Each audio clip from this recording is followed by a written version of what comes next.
unearned fame and fortune are far more destructive than they might appear. And right now, there's no organization on the planet that proves this point more than the WNBA. The league just posted its highest average game viewership in 24 years. They're bringing in massive new sponsorships, at least by the league standard. They're selling out arenas, which used to be unheard of for the WNBA. And this should be a dream come true for everybody involved in the WNBA. On all notifications, so you never miss Not Earned, the WNBA is currently the organization on the planet that best demonstrates that fame and fortune can be far more destructive than they may seem. The league recently recorded its highest average game viewership in 24 years, and by league standards, they are attracting huge new sponsorships and selling out arenas. Something that was previously unheard of for the WNBA. Stick around as we reveal the startling truth behind the biggest scandal in the WNBA, but you won't believe what some players are saying behind the scenes. Matt Walsh isn't buying it. He's calling out the hypocrisy. And boy, does he have receipts, facts, and figures. He's also not afraid to name names. When Caitlin Clark takes the court, the WNBA changes completely. She's producing a tsunami in women's basketball, not just making waves. The executives to the players to the reporters who, for their sins in a past life, have been cursed with the job of covering a women's basketball league, everyone should be overjoyed. But there's a big problem. All of this success, every bit of it, is due to the presence of one player in the league, and that is a generational talent named Caitlin Clark, who of course you've heard of. And still probably the only WNBA player whose name you know. The WNBA is suffering from an unprecedented rise in viewership with record-breaking numbers that leave executives in shock. It feels like someone flipped a switch, and women's basketball is now the hottest ticket in town because arenas are crammed with people, producing an electrifying environment that was previously unheard of in the WNBA. She's the reason the WNBA just won the lottery. Without Caitlin Clark, nobody cares about any of these players or the league. With her, most people still don't care, but a lot more people care than did before. And everybody knows that, right?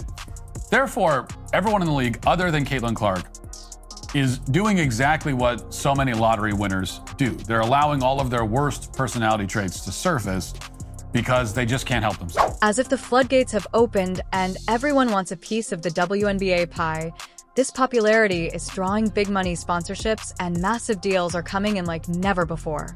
Players are benefiting more and the league is gaining attention from unexpected places with a new fan base. But here's the twist, not everyone is happy. Some players are complaining. Can you believe that in the middle of all this success, there is discontent brewing? Well, there are a lot of stories out there about lottery winners who go on to destroy their lives. Something like 70% of them supposedly go bankrupt within a few years. It's not hard to see how that would happen. When you give a lot of money and attention to a person who didn't earn any of it, that person doesn't suddenly change overnight. Instead, more often than not, all of their worst character traits are amplified 10 times over, and in many cases, that leads to a very public and humiliating collapse.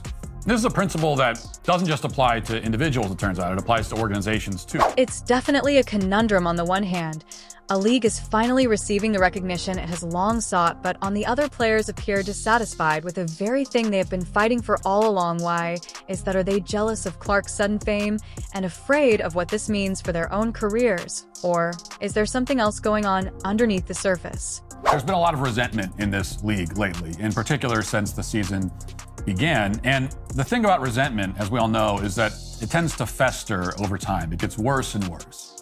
That's exactly what we're seeing now. Imagine this: the WNBA is experiencing a surge in popularity when all of a sudden a shocking revelation is made that rocks the league to its foundation. We're talking about serious racism claims that have the potential to destroy women's basketball. It's like someone striking a match in a gasoline-filled room. Race hysteria in the WNBA has somehow reached yet another inflection point. The league is currently in the midst of what really might be the single most contrived racism scandal, certainly in any professional sport, at least since the fake noose in Bubba Wallace's garage. Specifically, a bunch of WNBA players have come out claiming that they've been victimized by racial slurs and other forms of racist attacks. Like a lot of players are claiming. One of the game's biggest stars, Brittany Griner, makes a startling revelation. New fans are yelling obscenities during games. Can you believe it?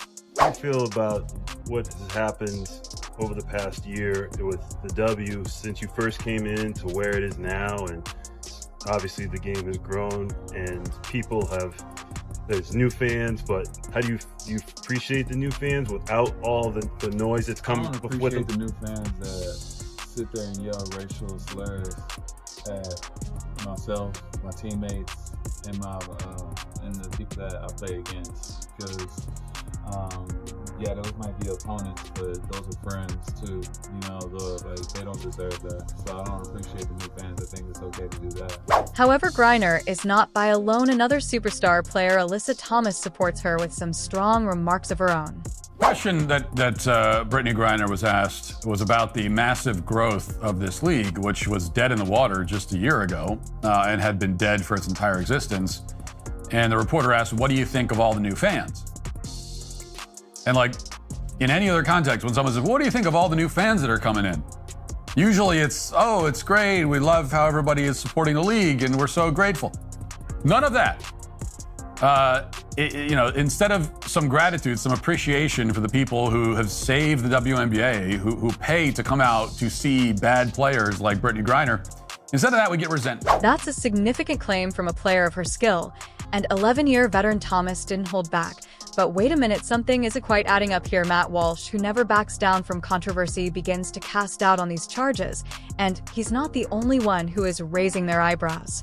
Honestly, it's been a lot of nonsense. I think in my 11-year career, I've never experienced the racial comments from the Indiana Fever fan base. We had her face on a serious matter that happened in this world, and it's unacceptable, honestly. And there's no place for it, and we've been professional throughout the whole entire thing, but I've never been called the things that I've been called on social media, and there's no place for it. The question that has folks baffled is, where is the evidence that we live in a time where everyone carries a camera in their pocket? Why isn't every incident on camera? Fans are crammed into arenas, holding out their phones to record every moment.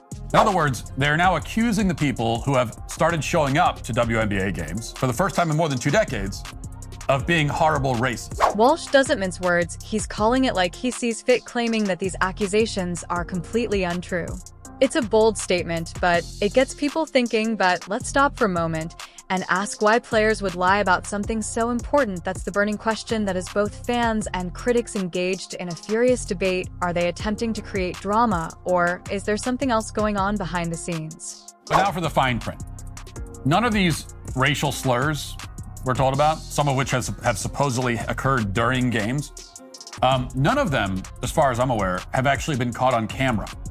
Interesting. There's no visual or audio evidence that might substantiate any of this. Not a single credible report, even. That's extremely unusual, obviously, given that there are cameras and smartphones at every WNBA game. Fan sponsors and the WNBA's future are all caught in the middle of this situation, which is tearing the league apart. On one side, on the other, players are demanding action and feeling victimized, while skeptics like Walsh are calling for concrete evidence before drawing conclusions. And the videos would be all over the internet. But those videos are not all over the internet. They're not anywhere on the internet. So instead, we have to take the player's word for it. Imagine this: a crowded arena with everyone on the edge of their seats, Caitlin Clark ruling the court, and all of a sudden, everything changes. What just happened? Rewind to that fateful game where Dick Carrington went for the ball and boom, Clark is down. The crowd erupts, gasps, and the refs call foul, so they let it go. Social media blows up. Was it an accident, or was it intentional? Everyone is analyzing the replay. Nothing about the answer makes sense, even in that context. I mean, why would that be the first thing that Griner mentions when the reporter asks about the fans?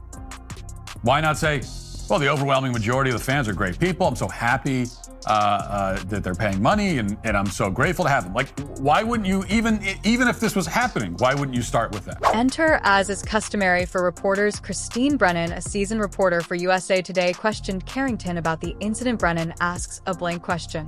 As everyone else has seen this angle, I'm calling her in and I'm saying to her, I need answers. Carrington answers. When you went and kind of swatted at Caitlin, did you intend to hit her in the eye? And if so, could you just, or if not, either way, could you talk about what happened on that play? Carrington responds, I don't even know why I would intend to hit anybody in the eye. That doesn't even make sense to me. But no, I didn't. I didn't know I hit her, actually. I was trying to make a play on the ball, and I guess I followed through and I hit her. So obviously it's never intentional. That's not even like the type of player that I am. Appears simple, but the reaction was fierce. The WNBA Players Association went nuclear after disagreeing with Brennan's query. Not offensive. It's the bare minimum you'd expect under the circumstances. It's the kind of questions that reporters ask male athletes all the time. When there's a foul, when there's a scuffle, it's the same kind of questions. But Carrington immediately gets snippy and obnoxious in response. And then just for asking these questions, Brennan, who incidentally is one of the biggest champions of women's sports in the industry, is now getting dogpiled. In particular, the WNBA Players Association just put out one of the most demented statements imaginable. They said Brennan was acting impolitely and attempting to trick Carrington into believing a lie. We call BS to unprofessional members of the media like Christine Brennan. You are not fooling anyone. That so-called interview in the name of journalism was a blatant attempt to bait a professional athlete into participating in a narrative that is false and designed to fuel racist, homophobic, and misogynistic vitriol on social media.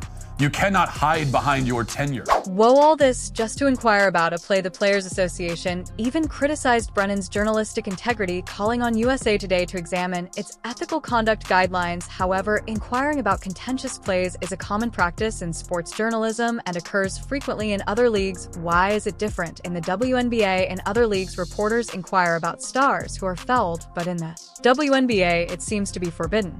So we're at the point now that journalists can't even ask black players about fouls they commit against Caitlin Clark without being accused of racism and somehow also homophobia for asking the question. That's how much racism there is in the WNBA. Even asking questions is now racist, which I guess we already knew. What does this signify for women's basketball and sports journalism? Are we moving into a time when asking difficult questions is frowned upon, and every investigation is examined for ulterior motives? As the dust settles, this is about more than just one play or quest. It's about the relationship between athletes, the media, and fans. It's about accountability and transparency. And it's about the nature of sports. Reporting one thing is obvious: women's basketball is at a turning point, and how it handles this issue could influence how the sport is covered and developed in the years to come. You're not going to see any of that on video or hear any of it, but you know, just take their word for it. Take the WNBA's word for it. Take the media's word for it. Yet some WNBA players are still upset that the media isn't making an even bigger deal out of the fake racism scandal. Angel Ree and Asia Wilson, two WNBA players, are set to add gasoline to an already raging fire just when you thought the drama could get any more dramatic. The worst part is that the media isn't just covering the issue anymore, they're actively participating in it. I don't really get to stand up for myself. I don't really get to speak out on things just because I just try to ignore, and I just try to stand strong. Like, I've been through so much. I've seen so much. I've been attacked so many times. I've been sexualized. Let's discuss Angels for a brief moment.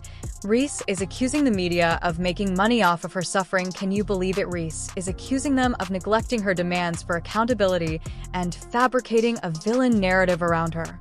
Angel Reese says the media should have done more to combat the ongoing issue of racism in women's basketball before it reached a boiling point. The media is spreading the idea that there is no tomorrow, there were no inquiries or fact-checking, which is where Matt Walsh enters the picture. He accuses the media of being involved in what he describes as a manufactured scandal. Without even bothering to confirm the charges, Walsh contends that they are covering a phantom crisis and compares it to earlier sports scandals that were proved to be nothing more than burgers.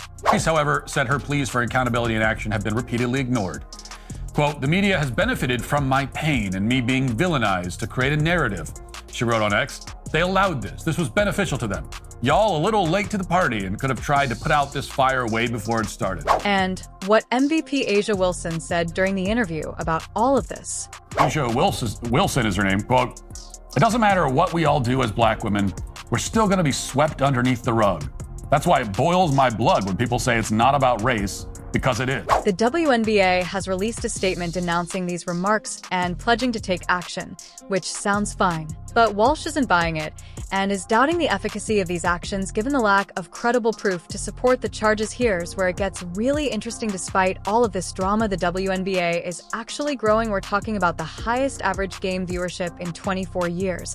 But instead of celebrating this huge victory, everyone is concentrating on the controversy, it seems. Like the league is having a hard time taking a break. And the Fever are going to be over 200,000 higher than the next highest total attendance in league history. Clarkonomics, my friend! The entire situation is dividing the players. Some, like Reese and Wilson, are intensifying their accusations while others are remaining curiously silent. Is this because they don't want to upset anyone, or do they have a different viewpoint on the matter? Have you ever had any encounters with things like that since you've been in the WNBA? No, never. And the fans are beginning to inquire as well. While some are supporting the players' statements, others are dubious of the allegations. It seems like everyone is caught up in this whirlwind of accusations and counter-accusations, and no one can predict where it will end up. Are we seeing a turning point in sports history? Or is this all a storm and a teacup? Only time will tell.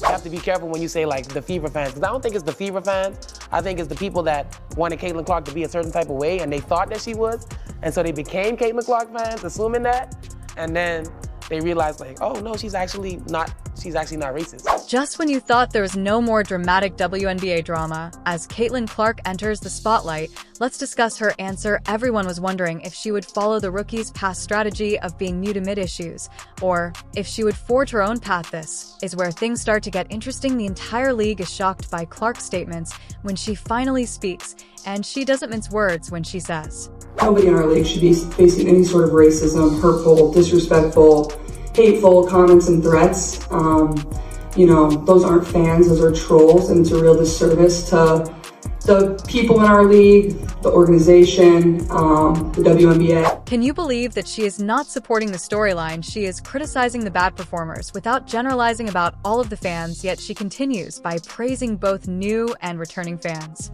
There are a lot of really good fans, whether they've been fans for 20 plus years or whether they're new fans in our league. She's actually praising the fans in the midst of all this turmoil. It seems like she's juggling her support for her fellow players with her defense of the fans who have rallied around her. This is where things get very juicy. Clark says something unexpected again.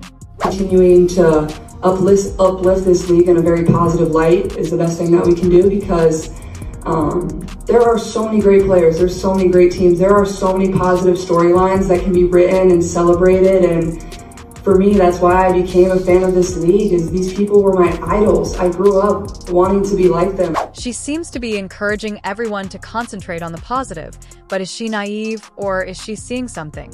Continuing to uplift and, represent this league in a positive way is the best thing that we can do. The response to Clark's remarks has been conflicting. While some fans applaud her and think she's impressive that she's not playing the victim card, others don't buy it and claim Clark is out of touch and doesn't comprehend the struggles of her fellow players. Matt Walsh is raving about Clark's reaction, claiming it validates his claim that the entire incident is exaggerated. Even Caitlin Clark doesn't believe that racism is pervasive in the league. So what exactly is happening here? If Clark doesn't see it, what are the other players seeing? Is this all a giant misunderstanding? Or is there something more going on here? Walsh is essentially yelling from the rooftops. This is just too manufactured and overblown to take seriously. They're reaching to a degree that's comical and delusional at the same time. This scandal has been invented out of whole cloth by WNBA players for one reason and one reason only. They are racked with envy and resentment that the most popular player in the league is white. Okay, let's discuss the bombshell. Matt Walsh recently remarked, are you ready for this, claiming that the WNBA dispute is about something far more personal than racism. Feeling jealous. As soon as Caitlin Clark takes the floor, the WNBA is ablaze with excitement. Ticket sales are skyrocketing, advertisers are lining up, and the league is receiving never-before-seen levels of attention in a league where roughly 80% of the players are Black. Clark is a generational talent who is causing some controversy, since she is white. What they're really claiming is that Caitlin Clark, by bringing a bunch of white fans to the league, has naturally also brought racism.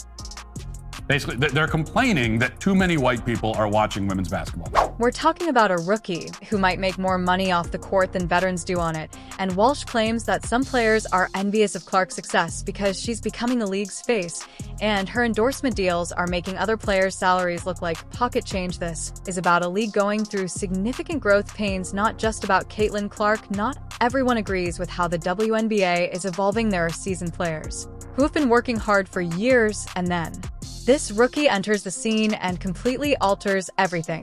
For long, people start to push back. No normal person wants to pay money to support a team only to be told that they're racist and horrible for doing it.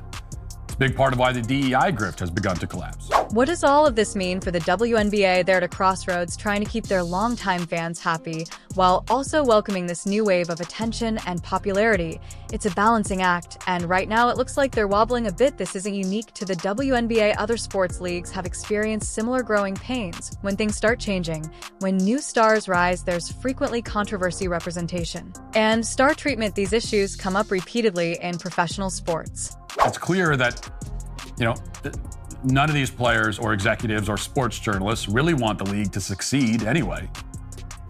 To borrow an adage from the world of sports commentary, you might even say that the WNBA is like a rubber band, one that's been stretched to the limit by pathological narcissists who only know how to complain and demean their own fans on the basis of their skin color. And one deranged sports podcast and self-pitying press conference at a time, that rubber band is about to break. The league may be defined for years to come by how they respond to this, although Caitlin Clark is bringing an F like never before.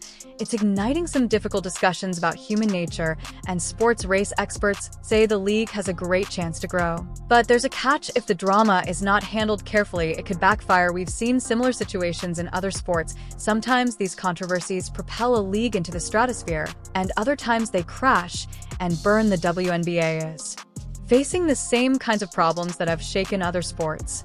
Watch this one closely to see if the league will come out stronger, or if the difficulties prove to be too great.